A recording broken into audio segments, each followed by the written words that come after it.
Welcome to our channel Chandra's kitchen. చూసారా మన వాక్కాయ పచ్చడి రెడీ అయిపోయిందండి. నిల్వ పచ్చడి మీరు కూడా తప్పకుండా ట్రై చేయండి. ఇప్పుడు దీని ప్రిపరేషన్ మనం వీడియోలో చూసేద్దాం. వాక్కాయలు ఈ సీజన్లో బాగా దొరుకుతాయండి, రైనీ సీజన్లో. చూసారా మనం ఫ్రెష్వి తీసుకున్నాం. వీటిని నీట్గా వాష్ చేసి తడి లేకుండా తుడిచి ఆరబెట్టుకోవాలండి. ఆరబెట్టిన తర్వాత ఇలా హాఫ్ కట్ చేసి లోపల ఉన్నటువంటి సీడ్ తీసేసుకోవాలి. మనం తీసుకున్నప్పుడు ఏంటంటే పచ్చడి ఒగరు లేకుండా ఉంటుందండి. దానికోసం మీరు ఖచ్చితంగా ఆ సీడ్ అనేది తీసేసేయాలి, లేదంటే ఒగరు వచ్చేస్తుంది పచ్చడి. కాబట్టి మనం ఇలా మొత్తం తీసేసి పెట్టుకుంటే బాగుంటుంది. ఇప్పుడు దీని ప్రిపరేషన్ చూసేద్దాం. సరే మనం వాక్కాయలన్నీ ఇలా నీట్గా క్లీన్ చేసి వాష్ చేసి లోపల ఉన్న సీడ్ అన్నీ తీసేసుకొని ఇలా హాఫ్ కట్ చేసేసుకుంటే మనం వేసినటువంటి స్పైసెస్ బాగా పడతాయండి. తడి లేకుండా చూసుకోవాలి. ఇప్పుడు ఆయిల్ పెట్టుకొని డీప్ ఫ్రై చేసుకుందాం. ఒక బాండీ పెట్టుకున్నాం కదా, ఇప్పుడు ఆయిల్ వేసుకుందాం. ఆయిల్ వేసుకున్నాం కదా, కొంచెం ముక్క మునిగే వరకు వేసుకోవాలండి. ఇప్పుడు ఈ ఆయిల్ కూడా మనకు చూసారా గ్రౌండ్ నట్ ఆయిల్ అయితేనే టేస్ట్ బాగుంటుందండి. ఏ పికిల్కైనా కూడా మీరు కూడా చక్కగా ఇలా గ్రౌండ్ నట్ ఆయిల్ తీసుకోండి, టేస్ట్ బాగుంటుంది. ఇది హీట్ ఎక్కిన తర్వాత అప్పుడు మనము ఈ వాక్కాయలు వేసుకుందాం. ఆయిల్ కూడా హీట్ ఎక్కింది కదండి. ఇప్పుడు కట్ చేసి పెట్టుకున్నట్టు కాయలు వేసేసుకుందాం. చెప్పాను కదా దీనిలో చిన్న టిప్ అండి, గింజ తీసుకొని చక్కగా ఇలా కట్ చేసేసుకుంటే మనకి స్పైసెస్ అన్నీ పడతాయండి. మరీ హై ఫ్లేమ్లో పెట్టుకోకూడదు. చూసారా ఇలా వేసుకొని ఇంకొంచెమే కాబట్టి అంటే ఒకసారి వేసేసానండి. కొంచెం ఎక్కువ ఉంటే కంటే 2 times వేసుకోండి. మంచిగా కలర్ వచ్చే వరకు ఫ్రై చేసుకోవాలండి. మరీ హై ఫ్లేమ్లో పెట్టుకోకూడదు, మాడిపోయినట్టు అవుతుంది. కాబట్టి చూసారా ఎంత కలర్ఫుల్గా కనిపిస్తున్నాయి కదండి, చూస్తుంటేనే నోరు ఊరిపోతుంది. పికిల్ అయితే సూపర్ టేస్ట్ ఉంటుందండి, పుల్ల పుల్లగాను ఎంత బాగుంటుందంటే. రైనీ సీజన్లో మనకి ఎప్పుడైనా జ్వరం వచ్చినప్పుడు, కాఫ్ కోల్డ్ ఉన్నప్పుడు తీసుకున్నామంటే బాగా అనాల్సిందే. లెమన్ పికిల్ ఎంత బాగుంటుందో వేడివేడి అన్నంలో. ఇది కూడా చక్కగా మనకి ఎప్పుడైనా నోరు బాగాలేనప్పుడు అలా మంచిగా వేడివేడి అన్నంలో వేసుకొని నెయ్యి వేసుకొని తింటే వావ్ స్వర్గమేనండి. మనం ఎంత నాన్ వెజ్ అవన్నీ ఏం తిన్నా కూడా పికిల్ తిన్నంత మజా దేనిలో రాదండి. మన కాయలు వేగిపోయాయండి, ఇప్పుడు తీసేసుకుందాం. చూస్తే మనం మొత్తం ఆయిల్ నుంచి తీసేసాం కదా, ఇప్పుడు స్టవ్ ఆఫ్ చేసేసుకుందాం. చూసారా ఇలా మనము ఫ్రై చేసుకుంటే ఒక బౌల్లోకి సపరేట్ చేసుకోవాలండి. ఇలా కొంచెం మెత్తబడి మరీ వేగనివ్వకూడదు. చూసారా ఇలా ఉంటే సరిపోతుంది మనకి, లేదంటే మళ్ళీ ఫేస్ లాగా అయిపోతుందండి, స్కిన్ అంతా ఊడిపోతుంది. ఇలా ఉంటే సరిపోతుంది. ఇలా ఉండటం వల్ల ఏంటంటే ఈ ముక్క మెత్తపడకుండా ఉంటుంది, టేస్ట్ కూడా చాలా బాగుంటుందండి పచ్చి వాటికన్నా కూడా. ఇప్పుడు దీనిలో మనము టేస్ట్కి సరిపడా రెడ్ చిల్లీ పౌడరు, సాల్ట్ వేసుకుందాం. ఇప్పుడు దీనిలో మనము రెడ్ చిల్లీ పౌడర్ వేసుకుందాం అండి. ఈ గిద్దెతో ఒక గిద్ద వేద్దాం. చూసా కొంచెం నిండుగా వేయాలి, ఫుల్గా వేస్తేనే బాగుంటుంది.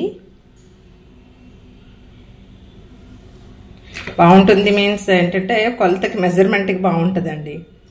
ఎందుకంటే మళ్ళీ మనం సాల్ట్ వేసుకోవాలి కాబట్టి కొంచెం రెడ్ చిల్లీ పౌడర్ ఎక్కువైనా పర్వాలేదు, కానీ సాల్ట్ ఎక్కువ అవ్వకూడదు. చూసారా నిండుగా వేసాం కదా, దీనిలో వేసేసుకుందాం. ఇప్పుడు దీనిలోనే సాల్ట్ వేసుకుందాం. చూసారా సాల్ట్ వేసుకుని హాఫ్ కన్నా కొంచెం ఎక్కువ వేసుకున్నానండి. ఎందుకంటే ఇది ఎక్కువ రోజులే నిల్వ ఉండదండి, ఒక 10-15 days వరకు అయితే బాగుంటుంది, కానీ అంతకుమించి అంత టేస్ట్ ఉండదు. కాబట్టి మనమేమి తక్కువ వేసుకుంటే హెల్త్కి మంచిది కాబట్టి నేను కొంచెం తక్కువ వేసాను, హాఫ్ కన్నా కొంచెం ఎక్కువ వేసాను అంతే. దీనిలో ఇప్పుడు పసుపు, మెంతి పౌడర్ కూడా వేసుకుందాం. దీనిలో ఇప్పుడు చిటికెడు పసుపు వేసుకుందాం. మెంతి పౌడరు నేను వెల్లుల్లి అనేది పోపులో వేస్తా అండి, సో అందుకని మనం దీనిలోనే వేసేసుకుందాం. ఇవన్నీ వేసాం కదా, ఇలా ఒక నిమిషం మిక్స్ చేసేసి ఇప్పుడు మనం పోపు రెడీ చేసుకుందాం. మనం ఒక ఆయిల్ ఏదైతే ఫ్రై చేసుకున్న ఆయిల్ని యూజ్ చేసుకున్నామండి, అందుకే నేను తక్కువ వేసాను. ఇప్పుడు అదే ఆయిల్ పెట్టుకున్నాం కదండి, ఇలా పోపు గింజలు వేసేసుకున్నాము. చూసారా రెడ్ చిల్లీ, నేను కర్రీ లీవ్స్, జీరా, పచ్చిశనగపప్పు, మినపప్పు వేసుకున్నానండి. పోపు మంచిగా వేగేటట్టు చూసుకోవాలి, అప్పుడు బాగుంటుంది. ఇది వేగేలోపు మనం వెల్లుల్లి దంచుకున్నాం. చూసారా మన వెల్లుల్లి ఆల్రెడీ ఇలా కచ్చా పచ్చగా దంచుకున్నామండి. పోపు వేగినాక పోపులో వేసేసుకున్నాం. నా పోపు వేగిపోయిందండి, ఇప్పుడు వెల్లుల్లి వేసేసుకున్నాం. ఇలా దంచి వేసుకున్నాం, బాగుంటుంది పోపులో వేయటం వల్ల స్మెల్ బాగుంటుంది. దీన్ని కూడా మంచిగా వేగనిద్దామండి. ఎప్పుడైనా పోపు మంచిగా వేగితే టేస్ట్ చాలా బాగుంటుంది. ఇంకెందుకు పోపు వేసుకోమన్నామంటే ఇది అంత పెద్దగా నిల్వ ఉండే పచ్చడి కాదండి. మనకి 10-15 డేస్ అంతే, అంతకంటే ఎక్కువ అంత బాగుండదు. చూసారు మన పోపు వేగిపోయిందిగా. ఇప్పుడు ఫైనల్గా మనం ఇంగు వేసుకోవాల్సిందే అండి. చూసారా మన పోపు రెడీ అయిపోయింది కదా. స్టవ్ ఆఫ్ చేసేసుకుందాం. ఇప్పుడు మనం పోపు తీసి పికిల్లో యాడ్ చేసేసుకుందాం. ఇవన్నీ కూడా స్పూన్తో కింద కనేసేసుకున్నాం. వేడిగా ఉంది కాబట్టి ఫస్ట్ స్పూన్తో కలిపి కొంచెం చల్లారిన తర్వాత చేతితో నీట్గా మిక్స్ చేసేసుకుందాం.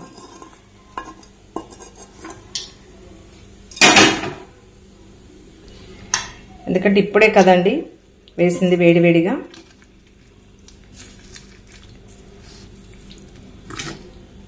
ఇది కొంచెం చల్లారిన తర్వాత ఒక 2 లెమన్స్ స్క్వీజ్ చేసుకుందాం. మన పికిల్ చల్లారి కూడా పోయిందండి. ఇప్పుడు మనం ఇలా నేను 2 లెమన్స్ స్క్వీజ్ చేసి వేసుకుంటున్నాను. ఎప్పుడైనా లెమన్ జ్యూస్ కొంచెం చల్లారిన తర్వాత వేసుకుంటే బాగుంటుందండి, లేదంటే చేదెక్కేస్తుంది. ఇప్పుడు దీనిలో ఇంకొక స్పెషల్ ఇంగ్రీడియంట్ వేసుకుందాము. చూసారా ఇలా కొంచెమే అండి బెల్లం వేసుకున్నారంటే చాలా బాగుంటుంది. కలర్ బాగుంటుంది, నిల్వ కూడా ఉంటుంది మంచిగా. మీకు ఇంట్రెస్ట్ లేకపోతే స్కిప్ చేయండి. టేస్ట్ మాత్రం చాలా బాగుంటుంది. చూసారు ఇప్పుడు మనం స్పూన్ తీసేసి ఇలా చేత్తో నీట్గా మొత్తం ఆ స్పైసెస్ అన్నీ కలిసేటట్టుగా కలుపుకోవాలండి. అప్పుడే బాగుంటుంది. స్పూన్తో అయితే అంత బాగా మిక్స్ అవ్వదు. చూసారా చక్కగా ఇలా కలిపేసేసుకొని ఒక గాజు బౌల్లో పెట్టేసుకుందాం మనం. మీరు ఫ్రిడ్జ్లో పెట్టుకోకపోయినా కూడా ఇది 10-15 డేస్ అయితే స్టోర్ ఉంటుందండి. ఫ్రిడ్జ్లో పెట్టుకుంటే కనుక ఇంకా 1 మంత్ అయినా ఉంటుంది, కానీ అంత టేస్ట్ అయితే అదే ఫ్లేవర్ అయితే ఉండదండి, టేస్ట్ తగ్గిపోతుంది. ఇప్పుడు సాల్ట్ చూసేసుకుందాం. సరిపోయిందా అత్తయ్య? ఏమొద్దు.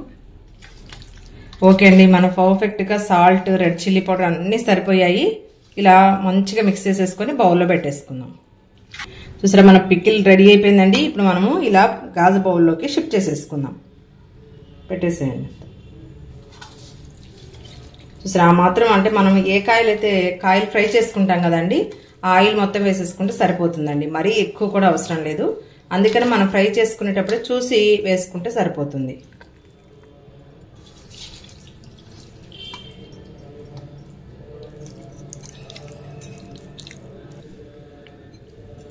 చూసారా ఎంత కలర్ఫుల్గా ఉందండి, చాలా బాగుంటుంది. మీరు కూడా తప్పకుండా ట్రై చేయండి. మనకి సీజనల్గా దొరికేవన్నీ కూడా తింటే మనకి హెల్త్ చాలా బాగుంటుందండి. మనం కూడా పిల్లలకి అన్ని రుచులు అలవాటు చేసిన వాళ్ళం అవుతాం. మన ట్రెడిషన్ని మనం పిల్లలకి నేర్పించిన వాళ్ళం అవుతాం కాబట్టి తప్పకుండా ట్రై చేయండి. ఇది చూసారా ఎంత బాగుందండి కలర్ఫుల్గా. వేడి వేడి అన్నంలో వేసుకొని తిన్నామంటే వావ్ సూపర్ అండి. వావ్ సూపర్ ఉందండి. చూసారా ఎంత బాగుందండి. ఇప్పుడు మనం దీన్ని కూడా మనం ఊరికే వదిలేస్తామా లేడీస్ని? దీనిలో ఇప్పుడు మనం రైస్ వేసుకొని మిక్స్ చేసి ముద్దలు తిన్నామంటే సూపర్ ఉంటుందండి టేస్ట్. చూసారా ఈ ప్లేట్లో కూడా మనం ఇలా రైస్ వేసుకొని కలుపుకొని తిన్నామంటే ఈ టేస్ట్ చాలా బాగుంటుందండి. ఎందుకంటే మనం అస్సలు ఏది కూడా వేస్ట్ చేయకూడదు కాబట్టి. చూసారా చక్కగా మన టేస్ట్ కూడా ఇలా తిన్నది నార్మల్ రైస్ కన్నా కూడా ఈ టేస్ట్ చాలా బాగుంటుంది, అదిరిపోతుంది. అలా ఒక ముద్ద తిన్నామంటే వావ్ సూపర్ అండి. చూసారా మన ఆ వాక్కాయ పికిల్ రైస్ రెడీ అయిపోయిందండి. తిన్నామంటే సూపర్ ఎమ్మీ అండ్ టేస్టీ. మీరు కూడా తప్పకుండా ట్రై చేయండి. Thank you friends, thank you for watching my channel. Please like, share, subscribe.